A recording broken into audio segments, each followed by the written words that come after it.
जय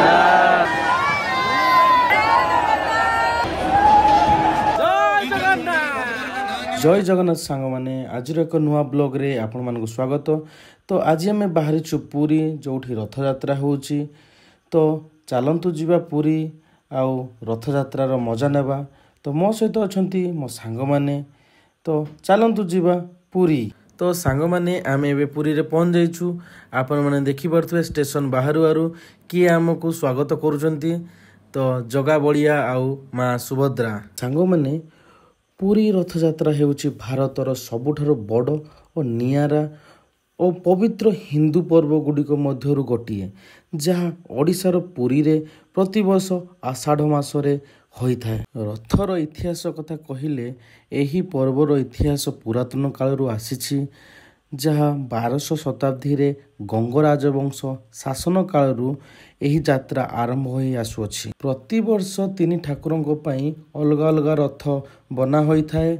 सेथि मध्यरु नंदीघोष रथटी श्री जगन्नाथंकर, तालध्वज रथटी होछि बड़ भाई श्री बलभद्रंकर एवं दर्पदलन बा पद्मध्वज हेउची सान भौणी माँ सुभद्रांकर। जेमिति तीन ठाकुरंक रथ अलगा अलगा, सेमिति तीन ठाकुरंक रंग भी अलगा अलगा। जेमिति कि श्री जगन्नाथंक रथंकर रंग होउची हलदिया आउ नाली रंग, श्री बलभद्रंकर रथर रंग होउची नाली आउ सबुज रंगर एवं माँ सुभद्रांक रथर रंग नाली एवं कला रंगर होइथाए।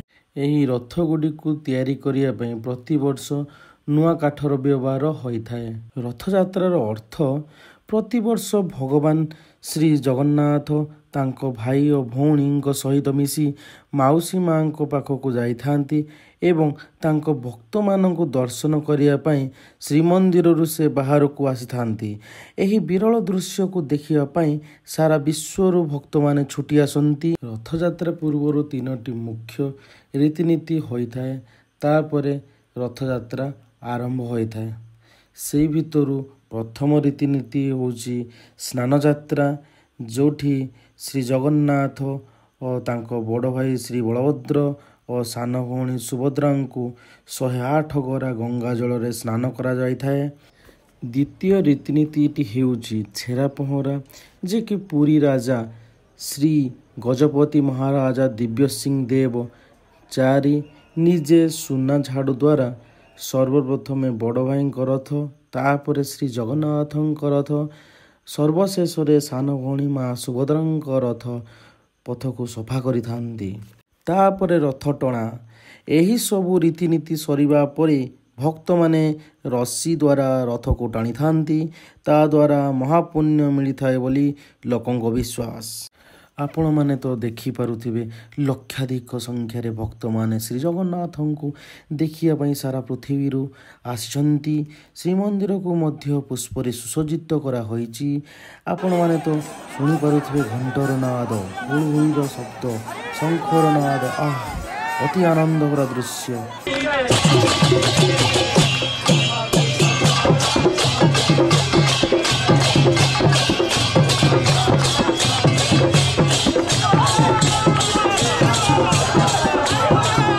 भजन कीर्तन रे पूरा बड़दाण्ड दुलुकी उठुची। आहा अपूर्व। बाहुड़ा यात्रा। श्री जगन्नाथ तांको भाई और भौणी सहित माउसी घरे कुणिया होई 9 दिन रही थांती।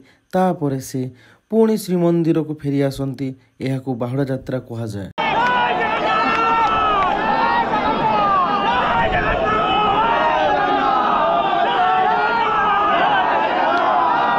एही यात्रा लोकमानंक भितरे भक्ति, एकता और निष्ठा को बढ़ाई थाए। पुरी बाहरे मध्य पृथ्वीर कोण अणुकोण रे जेमिति कि अमेरिका, लंडन, कोलकाता, बैंगलोर इत्यादि स्थान रे रथ टणा होई थाए। एही रथ यात्रा को घोष यात्रा मध्य कहा जाय थाए। आपण माने देखि पारुथिबे सुरक्षा व्यवस्था मध्य बहुत सुंदर भाव कराई, जेमिति कि Odisha police, IRB, BSF, CRPF आउ NSG कमांडो मध्य एथिरे सामिल अछंती। आम प्रशासन बहुत बढ़िया काम करिसंती, जोथि पई आमे बहुत खुशी अनुभव करुचु। आहुरी मध्य अग्निशम विभाग डाक्तरी टीम आमर स्काउट गाइड रेड क्रॉस यही सब मध्य बहुत सुंदर काम करि आछुंती। जेमिति कि अग्निशम विभाग गरम रु रक्षा करिया पई आमको से पानी रो छिंचन करूचंती। डाक्तरी टीम जहार किछि असुविधा होला से तांको मेडिसिन प्रदान करूचंती। स्काउट गाइड किंबा रेड क्रॉस से जो लोक चली पारनी कि ताको किछि असुविधा होछि ताको से टेकी नै कि आपण मन तो देखि परथबे सुरक्षा व्यवस्था पूरा कड़ाकड़ी अछि। तो एथि प्रति आम ओडिशा सरकार आ मंदिर प्रशासन बहुत दायित्ववान सहित काम करूछंती।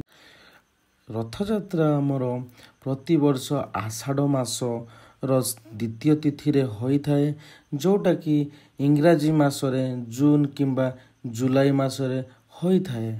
आपण शुणिले आश्चर्य होई जिवे श्री जगन्नाथଙ୍କ रथटी तीन रथ मध्यरु सबुठु बड़ और भारी होई थाए।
देखिचु रास्ता तो चलतु जीवा बड़दाण्ड आउ कालिया को भाई भौणी को देखिया जदि समय हम तो देखा न पारू ना।